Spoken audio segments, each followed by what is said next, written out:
Le cedo la palabra. Hola, muy buenos días.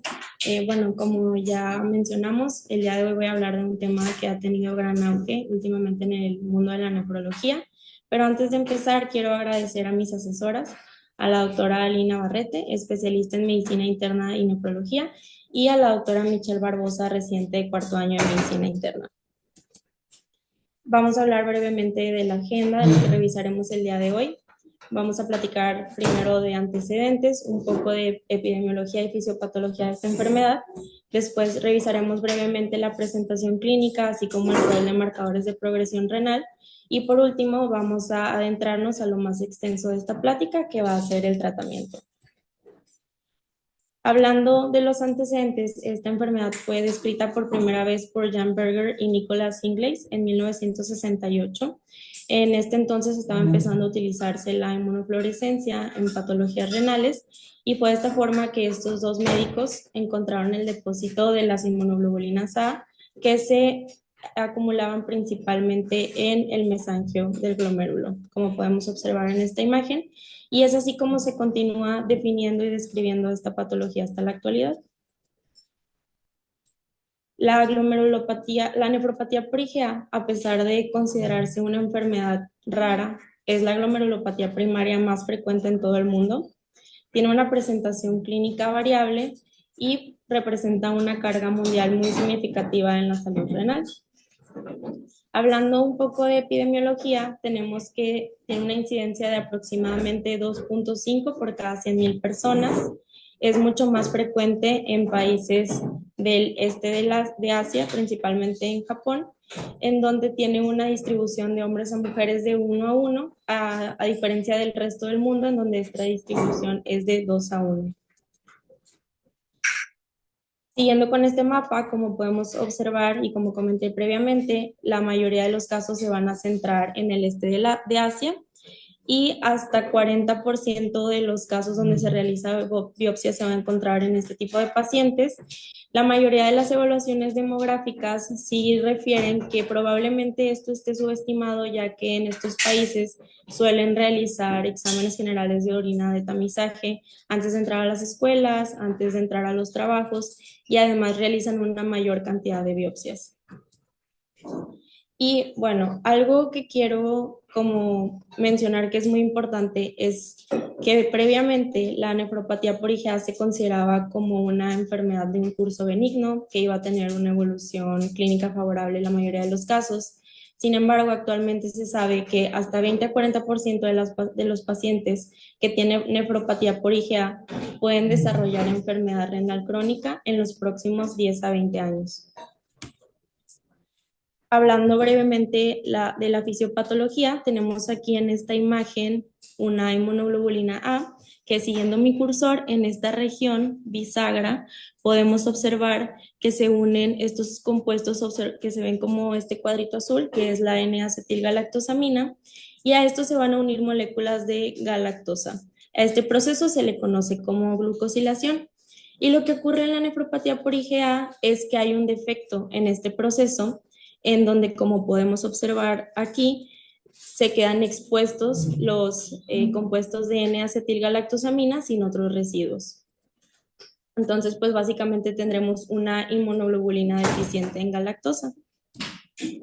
Ahora, esta teoría es la que se ha propuesto en la mayoría de los artículos, la cual es la teoría de multi-hit, en donde en primer lugar vamos a tener niveles aumentados de esta inmunoglobulina que les comentaba que es deficiente en galactosa. Sin embargo, esto no es suficiente, ya que hay muchas personas y familiares de primer grado que también tienen esta inmunoglobulina y aún así no presentan nefropatía por IgA. Entonces tenemos que ver que también hay otro tipo de factores, que el segundo hit sería pues la producción de anticuerpos contra esa inmunoglobulina deficiente en galactosa.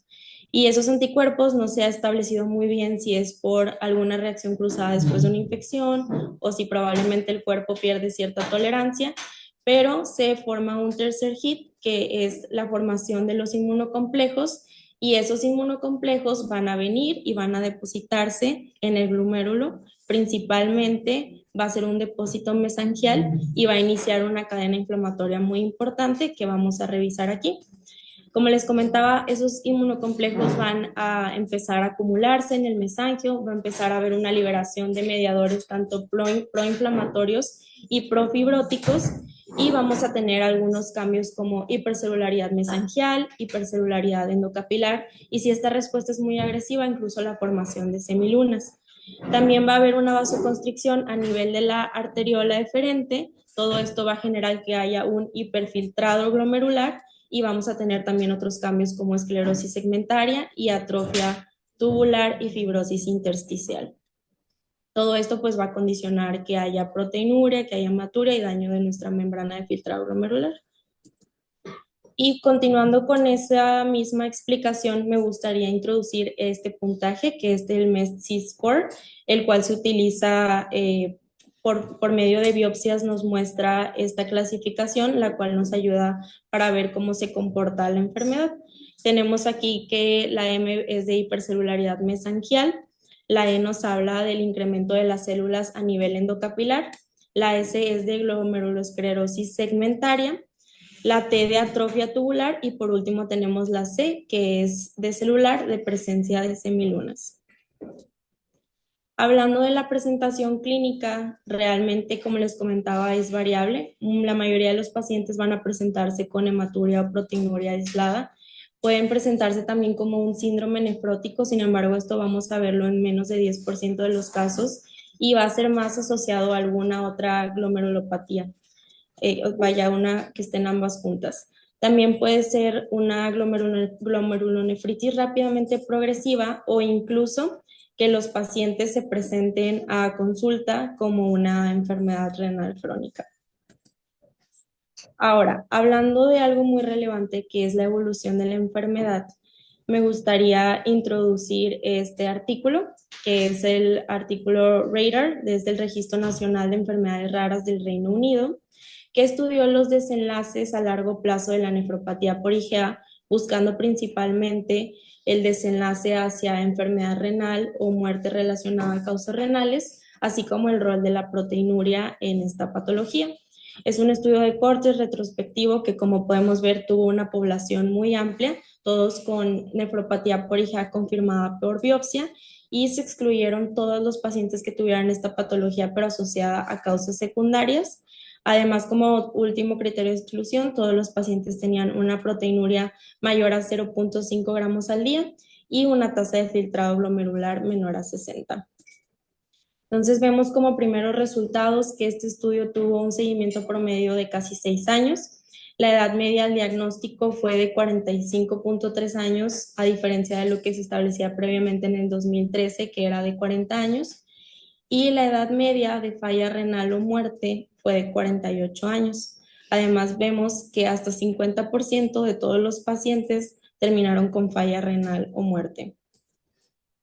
En esta gráfica que nos propone el artículo de Kaplan-Meier, podemos ver de la misma forma que sin importar la edad de la presentación, la mayoría de los casos van a terminar en enfermedad renal crónica o en muerte. También en esta podemos observar que si bien sí, entre menor si el grupo de edad va a tener una progresión más rápida, algo que va a ser mucho más relevante va a ser el descenso anual de la tasa de filtrado glomerular, ya que entre mayor sea, la mayoría de los pacientes van a progresar a esa misma enfermedad renal. Y con esto podemos concluir que incluso una disminución en nuestra tasa de filtrado glomerular de tan solo 1 puede dar como resultado que hasta el 40% de los pacientes que se diagnostiquen antes de los 50 años van a sufrir enfermedad renal. Y esto es muy relevante porque la mayoría de los tratamientos que se proponen hasta ahorita, al menos hasta que se había publicado este artículo, pues realmente no se acercan a estas metas ni siquiera de forma cercana. Ahora, ya comentamos que la mayoría de los pacientes no van a tener esa evolución favorable que se comentaba previamente o que se pensaba. Sin embargo, hay ciertos marcadores que van a ser clave en esta progresión y van a determinar qué tan rápida o no puede ser. El más estudiado hasta ahorita pues es la proteinuria. Entonces, continuando con las metas de proteinuria, vamos a ver que en esta línea del tiempo, en el 2015, de acuerdo a las guías de CADIGO, se consideraba como metas una proteinuria menor a 1 gramo al día. Incluso si ustedes se meten a buscar artículos de entre el 2015 al 2020, van a ver que la mayoría de los artículos nos van a mencionar que tener una proteinuria debajo de esto se va a asociar a un pronóstico muy favorable y se relaciona esta enfermedad como algo benigna.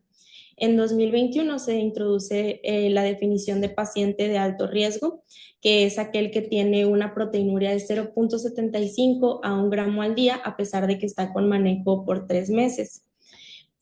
Más adelante, en el 2023, continuando con las nuevas recomendaciones de las guías CADIGO, vemos que ahora recomiendan una proteinuria por debajo de 0,5 gramos al día, lo cual es la mitad de lo que se recomendaba previamente.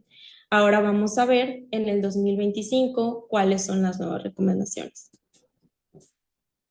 Y bueno, continuando con el artículo de Radar, podemos ver esta gráfica de Kaplan-Meier, donde tenemos dos grupos, el de la proteinuria, vamos a utilizar en este caso el de la proteinuria de más alto rango, el cual es mayor a 1,76, el cual podemos ver que tiene una progresión muchísimo más rápido a diferencia del grupo con la menor cantidad de proteinuria. Sin embargo, como podemos observar, a pesar de que es una proteinuria que se considera como de bajo riesgo, menor a 0,5 gramos, aún así la mayoría de los pacientes van a progresar a este desenlace favorable, que es enfermedad renal crónica o muerte.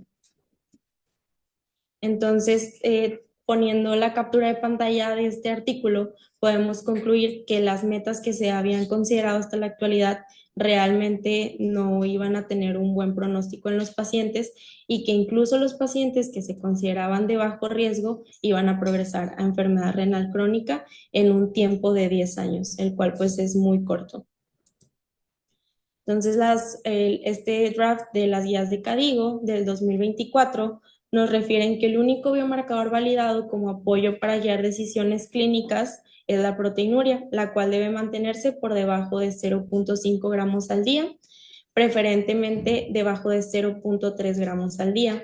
Y hago énfasis en que además en este artículo en estas guías refieren que se debe aceptar que en algunos pacientes que ya tienen extenso daño renal crónico, esto no va a ser posible.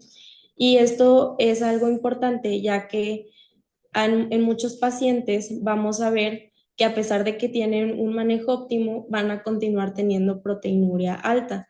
Y no podemos determinar en algunos casos si realmente esta proteinuria es por actividad inflamatoria o si es porque ya existe algún daño crónico a nivel renal. Entonces vamos a ver que casi todos los artículos, como les mencioné, investigan mucho acerca de la proteinuria, pero algo que también se presenta en esta enfermedad y que no ha sido tan estudiado es la hematuria. Con esto quiero hablarles de este artículo que establece esta principal problemática, la cual es lo que mencioné previamente, que no existen métodos confiables para determinar si la proteinuria es por una inflamación glomerular activa y que es reversible o si ya realmente es por un proceso crónico irreversible. Entonces, este artículo propone las siguientes preguntas, las cuales son si los componentes del puntaje MEST-C que revisamos previamente se asocian con la presencia de micromaturia al momento de la biopsia y si el grado de hematuria durante el seguimiento es un factor independiente o dependiente para el desenlace renal. Entonces, pues estos pacientes fue un total de 125, todos con nefropatía por IgA confirmada por biopsia. Dentro de los criterios de exclusión, pues fue pacientes que hayan utilizado alguna terapia, principalmente la inmunosupresora, que tuvieran causas secundarias de IgA, de nefropatía por IgA o púrpura de Henoch-Sönlein, o que tuvieran algún otro hallazgo de patología renal o ya enfermedad renal crónica en la biopsia. A todos estos pacientes se les realizó la biopsia, la cual tenía que tener al menos 8 glomérulos y todas fueron examinadas por un patólogo renal quien desconocía si el paciente presentaba hematuria o no. Entonces vamos a ver como resultados principales que la edad media de diagnóstico fue de 44,8 años, similar a lo que se refiere en el artículo de Radar, y lo más relevante es que todos los pacientes que tienen E1, que hace referencia a la hipercelularidad endocapilar, en la biopsia van a tener microhematuria. Entonces, como podemos ver en esta tabla de resultados, definitivamente la hematuria se asoció entre mayor nivel a mayor descenso de la tasa de filtrado glomerular, y lo más relevante de este artículo es en esta tabla, donde podemos ver que en cuanto a la clasificación histológica, aquellos que se presentaron más en hematuria y que aparte fueron estadísticamente significativos, que vienen aquí remarcados en nuestro rectángulo en rojo, fueron precisamente la proliferación mesangial, la hipercelularidad endocapilar y la presencia de semilunas, los cuales todos nos hablan de un proceso inflamatorio activo, mientras que cambios ya más crónicos como la esclerosis segmentaria y la fibrosis tubular no fueron estadísticamente significativos. Y además vemos aquí que también se estuvo utilizando la proteinuria, en donde se mantuvo muy similar entre ambos. Entonces, pues con esto, si bien aún faltan muchos más estudios, pero entra la propuesta de investigación hacia ver si la hematuria realmente pudiera ayudarnos a orientarnos más para ver si es un marcador de inflamación en pacientes que ya tienen daño crónico y que la proteinuria no logra resolverse a pesar de que están en un manejo médico óptimo. Y bueno, ahora ya que revisamos un poco de esos marcadores que influyen en la progresión renal, vamos a adentrarnos en el tratamiento. Hablando del tratamiento de soporte, vemos que lo básico va a incluir el control de la tensión arterial por medio de bloqueadores del RAS, ya sea IECAS o ARAS, una proteinuria que ahora sabemos que debe ser idealmente menor a 0.3 gramos al día, una dieta hiposódica, evitar medicamentos nefrotóxicos y la suspensión del tabaquismo. Aquí quise poner esta captura de pantalla de las guías CADIGO del 2021, donde, continuando con lo que mencioné previamente, básicamente el manejo que tenemos es los cambios en las modificaciones de estilo de vida y el control de la presión por medio de un YECA o un ARA. Y en algunos casos donde los pacientes tenían un deterioro más rápido, una tasa de filtrado glomerular que disminuía más rápidamente, se iba a hacer de forma individualizada la consideración de utilizar o no inmunosupresores. Entonces vemos que actualmente a esto vamos a decirle adiós, ya que ahora hay muchísimas nuevas opciones terapéuticas que han surgido en los últimos años. Entonces vamos a empezar inicialmente por terapia de soporte para prevenir la progresión. Vamos a hablar principalmente de inhibidores de SGLT2.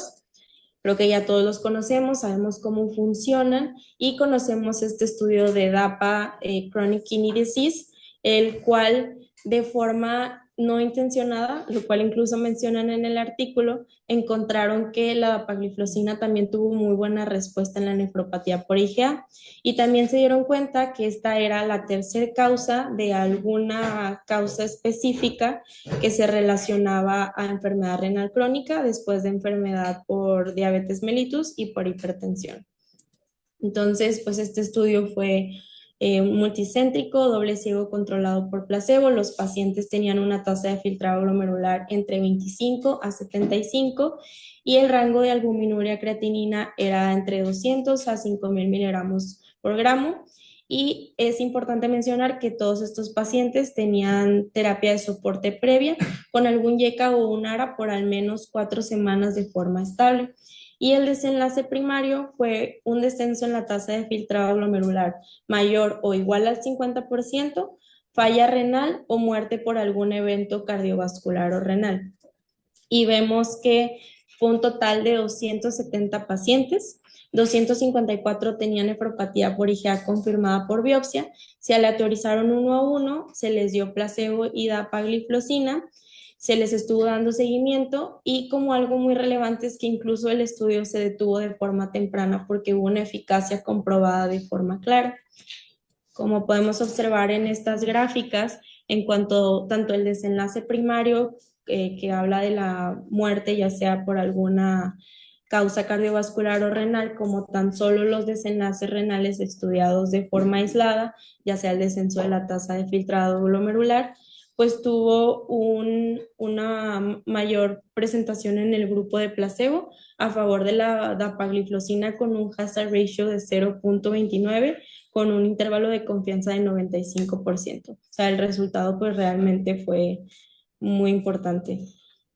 También podemos observar en este forest plot que la mayoría de los enlaces primarios fueron a favor de dapagliflozina, a excepción de este último, con una P pues estadísticamente significativa.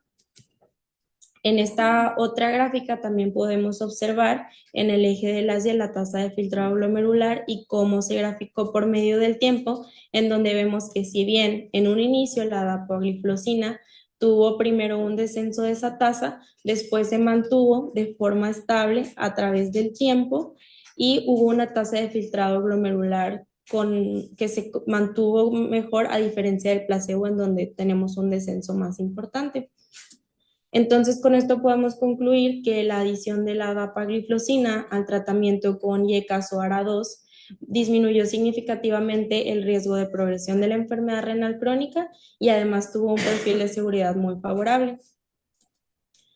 Ahora, continuando con terapia de soporte para prevenir progresión, voy a hablar del Sparsentan, el cual es un medicamento que tiene dos vías de acción, va a actuar en los receptores de angiotensina 2 tipo 1 y además pues es un antagonista de la endotelina, que pues como sabemos este es un vasoconstrictor muy potente a nivel endotelial. Entonces vamos a tener dos mecanismos de acción en donde nos va a ayudar a disminuir esa vasoconstricción arteriolar que les comentaba previamente. Va a haber una disminución de la filtración, de la hiperfiltración glomerular y pues todo esto va a generar que obviamente haya menos daños en tanto a nivel positario como a nivel de la membrana de filtrado glomerular y vamos a tener menor proteinuria, así como menos cambios en nuestro glomérulo. Entonces, con esto quiero establecer el estudio de PROTECT. Fue un estudio multicéntrico en 18 países, se está compuesto por una fase inicialmente de doble ciego y posteriormente por una fase de open label y fue un total de 400 pacientes que de la misma forma se aleatorizaron uno a uno. Dentro de los criterios de inclusión, pues lo más relevante es que eran pacientes con nefropatía por IgA confirmada por biopsia y todos tenían una proteinuria en 24 horas mayor a 1 gramo al día y tenían una dosis estable de bloqueadores del RAS por al menos 12 semanas. Y en nuestro criterio de exclusión, como en la mayoría de todos, pues se quitó a aquellos pacientes que tuvieran IgA secundaria a alguna otra condición, que tuvieran semilunas en la biopsia mayor a 25 y cualquier otra causa adicional de enfermedad renal crónica, así como también pacientes que hubieran utilizado cualquier tratamiento inmunosupresor.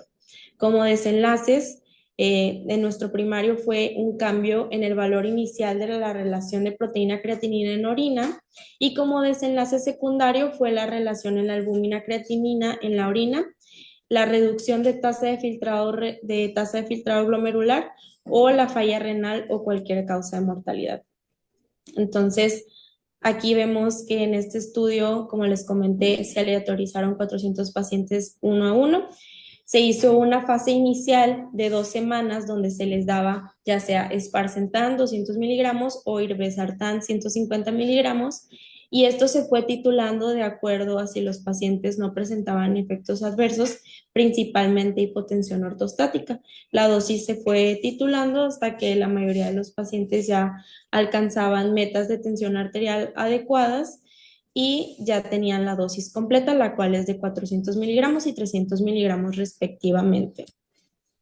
En esta gráfica podemos observar que definitivamente en el grupo de Sparsentan, al evaluar el cambio en la relación de proteína-creatinina, fue una reducción muchísimo más significativa. Y en esta podemos ver también lo mismo que observamos en la gráfica de la izquierda, pero en esta se encuentra un análisis a través del tiempo en donde vemos que no solo Sparsentan tuvo mejores resultados en cuanto a los cambios de proteína creatinina, sino que también alcanzó estos resultados de disminución de una forma muchísimo más rápida que el Irbesartan. Aquí también podemos ver que el Sparsentan tuvo una remisión completa de la proteinuria de un 21% versus un 8% en el grupo de Irbesartan y también de la remisión parcial de proteinuria en un 70% versus 44%.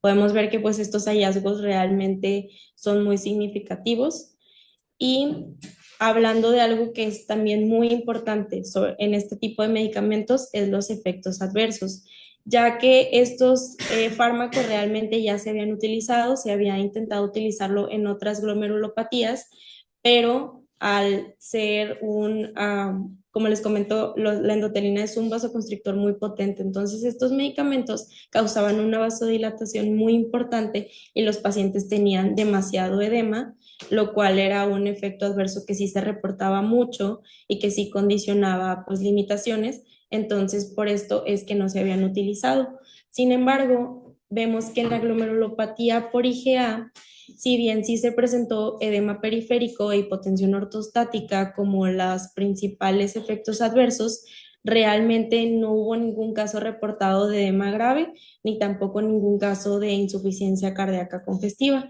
lo cual nos hace referencia a que por alguna razón en la nefropatía por IgA estos medicamentos pues han tenido un perfil de bioseguridad más completo.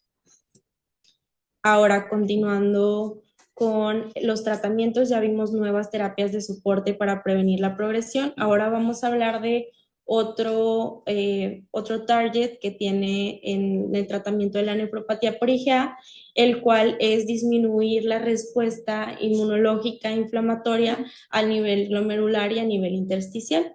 Y vamos a hablar principalmente de los glucocorticoides sistémicos. Con esto quiero introducir este artículo que es el Stop IgN.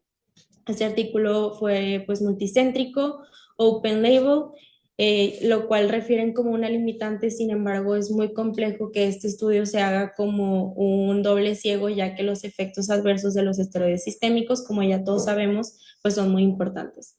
Y fue un total de 379 pacientes, todos confirmados con nefropatía por IgA por medio de biopsia. Todos tenían una proteinuria mayor a 0.75 gramos al día y además hipertensión. Y en los criterios de exclusión se retiraron aquellos pacientes que tuvieran una tasa de filtrado glomerular menor a 30, causas secundarias de enfermedad renal crónica, que tuvieran biopsias con semilunas o que tuvieran una nefropatía ya sea secundaria o que fuera rápidamente progresiva. Y la pregunta que este artículo nos propone es si la terapia con esteroides versus la terapia de soporte, agregando la terapia de esteroides, es mayor, tiene mayor beneficio en pacientes con nefropatía por IgA. Podemos observar que en cuanto a los resultados, sí se vio que que es más favorable la respuesta que se tuvo con respecto a el uso de inmunosupresores y la terapia de soporte, a diferencia de la terapia de soporte sola. Sin embargo, podemos ver aquí que realmente este cambio fue más que nada en la remisión de la proteinuria, pero esta proteinuria no se vio involucrada con el descenso de la tasa de filtrado glomerular, ya que aquí realmente no hubo mucho cambio. Y además podemos ver que tuvo múltiples efectos adversos, los cuales fueron pues muchísimo más significativos a diferencia de la terapia de soporte sola, e incluso algo que es muy contundente es que hubo una muerte asociada a sepsis. Podemos ver que aquí también se reporta uno, pero realmente fue por un evento no relacionado de un accidente en motocicleta. Entonces, con todo esto, vemos que si bien la terapia con inmunosupresores sí mostró un poco de remisión en la proteinuria, no vemos que eso haya influido en el desenlace a largo plazo que nos interesa también, que es el descenso de la tasa de filtrado glomerular y por ende la progresión a enfermedad renal crónica, y que aparte pues tuvo múltiples efectos adversos. Y bueno, pues es lo que les comentaba, que incluso hubo una muerte. Continuando con los esteroides, otro estudio que también fue muy relevante es el testing. Fueron 523 pacientes, los cuales también se les dio tratamiento ya sea con esteroides o con placebo. En este también se vio una respuesta favorable en cuanto a la disminución de la proteinuria.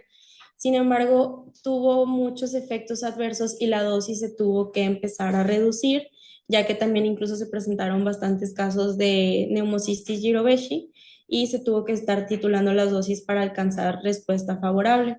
Entonces, volvemos a la misma conclusión de que realmente la terapia con esteroides sistémicos tiene más riesgos que beneficios, por lo cual sí tendría que individualizarse mucho en el caso de que se utilicen, específicamente en la nefropatía por IgA. Ahora, continuando con las mismas terapias que reducen la inflamación, vamos a hablar del micofenolato de mofetilo. Con esto hablaremos del estudio MAIN. Este fue principalmente en China, con pacientes con biopsia con nefropatía por IgA. Todos tenían una proteinuria mayor a 1 gramo al día y además una tasa de filtrado glomerular entre 30 a 60 y también tenían hipertensión persistente. Se les dio por medio de aleatorización 1 a 1, ya sea manejo de soporte y además micofenolato de mofetilo o manejo de soporte aislado. Fue por un periodo de 2 semanas. Los desenlaces primarios era ya sea la progresión en enfermedad renal crónica, el doblamiento en la creatinina o la muerte, y como parte de nuestros desenlaces secundarios, pues fue la tasa de disminución de la tasa de filtrado glomerular. Y podemos ver que también en este caso los resultados pues fueron muchísimo más a favor de micofenolato de mofetilo. Hubo una hubo una menor progresión a esos desenlaces, como podemos observar en estas dos gráficas. Y también podemos ver aquí lo mismo, que se asoció a un menor descenso de la tasa de filtrado glomerular y también se asoció a una disminución importante en el rango de proteinuria creatinina. En cuanto a los eventos adversos, vemos que aquí hubo un 16.5% de infecciones en el grupo de mofetilo versus 10.6% en el grupo que solo tenía terapia de soporte. Se puede concluir que realmente no hay tanta diferencia y además ninguno de estos eventos adversos se reportó como grave. Sin embargo, tenemos ciertas limitantes, que es, bueno, principalmente que fue un estudio abierto, que solo se limitó a población en China y que que no se tomó a pacientes que tuviesen proteinuria mayor a 3.5 gramos. Con esto podemos concluir que también de acuerdo a las guías del RAP que se publicó en el 2024 de la CADIGO, el micofenolato de mofetilo es una muy buena opción de tratamiento, pero solo en pacientes de población china. Continuando con nuevas terapias, vamos a hablar ahora de otro grupo, que es aquel de reducción de la producción patogénica de nuestra inmunoglobulina A. Y con esto voy a introducir al Nefecon, que se estudió en el estudio NefIgArd. El Nefecon es una fórmula oral de budesonida en forma de cápsula, pero lo más interesante de esto es que va a tener una liberación a nivel del ilion distal y va a actuar específicamente en lo que les comentaba del tejido linfoide a nivel de las placas de Peyer, donde hay muchísima acumulación de inmunoglobulina tipo A. Entonces va a reducir la producción patogénica de estas inmunoglobulinas, pero lo mejor de este medicamento es que al tener una liberación local van a reducir muchísimo los efectos sistémicos, a diferencia de los esteroides que se solían utilizar previamente. Entonces, pues viene este estudio NefIgArd con esta propuesta súper innovadora. El estudio fue un fase 3 multicéntrico, fue doble ciego, controlado por placebo, perdón, con un total de 359 pacientes con nefropatía por IgA confirmada por biopsia, que tenían proteinuria persistente mayor o igual a 1 gramo en 24 horas y con una tasa de filtrado glomerular de 35 a 90.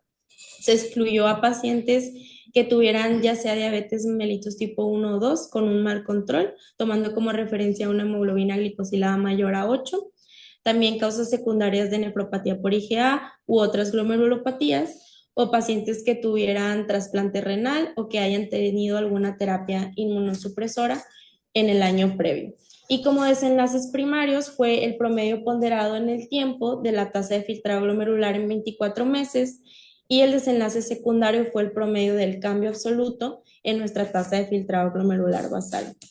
Entonces podemos ver que se le autorizaron los pacientes con una relación de 1 a 1 y se les dio el tratamiento, ya sea Nefecon o placebo, durante 9 meses. Todos estos pacientes ya tenían su terapia de soporte como optimizada, con control de la tensión arterial, dietas hiposódicas, y ECASOARAS, e incluso también algunos estaban con uso de estatinas. Y después de ese tratamiento por 9 meses, se suspendieron ambos y se les dio un seguimiento únicamente con observación por otros 15 meses para completar 2 años. Y de los resultados podemos ver en esta gráfica que si lo observamos a través del tiempo en nuestra eje de las X, el grupo de Nefecon, el cual viene aquí en color azul, pues sí tuvo un cambio, una menor disminución en la tasa de filtrado glomerular. Sin embargo, algo que también es muy relevante es que en estos nuevos primeros meses, 9 meses, se vio ese cambio significativo, pero después, al suspender el tratamiento, vemos que otra vez empieza a haber un descenso de la tasa de filtrado glomerular. Esto propone que probablemente los 9 meses no sean suficientes y que este tratamiento se vaya a tener que usar por un plazo más largo.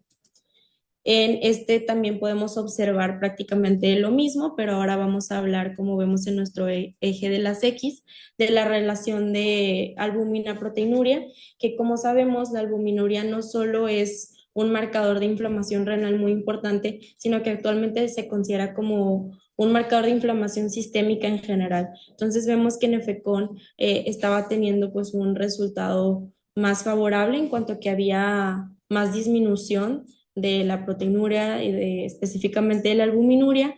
Sin embargo, a la suspensión del medicamento, otra vez empezamos a ver que se va perdiendo este efecto que habíamos tenido, lo cual sugiere lo mismo que ya había comentado previamente, que probablemente estos pacientes se vayan a beneficiar de un tratamiento más largo. Ahora, hablando de los efectos adversos, realmente como podemos ver, sí fueron muchísimo menores a diferencia del uso de esteroides sistémicos. La mayoría de los eventos eran leves o moderados. Sí hubo un evento grave asociado en ambos grupos, ambos requirieron una hospitalización. En el grupo de Nefecon fue secundario a una neumonía y en el grupo del placebo fue relacionado a una gastroenteritis que, si bien no se supo si tenía relación directa, aún así se consideró como parte de esos eventos severos. Entonces, con todo esto podemos concluir que los hallazgos iniciales indican que Nefecon tiene el potencial para ser la principal terapia modificadora de enfermedad en la nefropatía por IgA, ya que es capaz de preservar función renal y disminuir la progresión a enfermedad renal crónica. Ahora, ya para concluir, vamos a hablar de algunos tratamientos en desarrollo. Vamos a hablar principalmente del ravulizumab, que se estudió en el protocolo Sanctuary, el cual fue un estudio randomizado, doble ciego, controlado por placebo. Antes de eso, bueno, el ravulizumab, como algo importante, es un medicamento, bueno, es un biológico, perdón, que actúa inhibiendo el complemento, y vamos a ver que también tuvo, al menos hasta lo que se ha estudiado actualmente, tuvo una disminución muy importante del cambio de la proteinuria basal, con un 41.9 versus un 16.8 en el placebo, lo cual es prácticamente el doble, más del doble. Y además no hubo eventos adversos reportados muy significativos, lo cual hasta ahora nos propone un perfil de seguridad adecuado. También vamos a hablar, bueno, perdón, en esta otra gráfica podemos ver lo que ya comenté, pero ahora en forma que se encuentra graficada, donde podemos ver que, como les comentaba, pues sí hay una mejoría en cuanto a los cambios de la tasa de filtrado glomerular y la proteinuria basal a favor de ravulizumab. Ya por último, hablando del protocolo Origin, que estudia atacicept, que es un medicamento que actúa en dos receptores, principalmente el APRIL y el receptor BLyS, que básicamente lo que van a hacer estos receptores es que van a disminuir la cantidad de células B plasmáticas. Entonces, pues con esto vamos a esperar que haya una reducción de esas inmunoglobulinas A. Y bueno, este estudio todavía continúa en parte en desarrollo, pero hasta ahorita sí se ha visto de forma muy significativa que en cuanto a nuestros desenlaces primarios, que es la reducción de la albuminuria, y en cuanto a nuestros desenlaces secundarios, que es el cambio en la tasa de filtrado glomerular, pues sí ha tenido resultados favorables a favor de atacicept de forma significativa en comparación al uso de placebo. Y bueno, ya por último, concluyendo, Los mensajes que me gustaría que se llevaran a casa es que la percepción de la nefropatía por IgA ha tenido un gran cambio. Como les comenté, antes se pensaba que era una patología muy benigna, que iba a tener una evolución favorable, sin embargo ya vimos que esto ha cambiado y a pesar de que sabemos esto, no había habido muchos tratamientos, estos se habían quedado estáticos en la última década. También quiero que sepan que el factor con más validez para la progresión renal es la proteinuria, la cual debe mantenerse en metas de menos de 0,3 gramos al día. Y por último, que el entendimiento de la fisiopatología de la enfermedad ha permitido que haya una rápida expansión de nuevos protocolos clínicos que proponen tratamientos con mejores resultados. Y pues eso ya sería todo.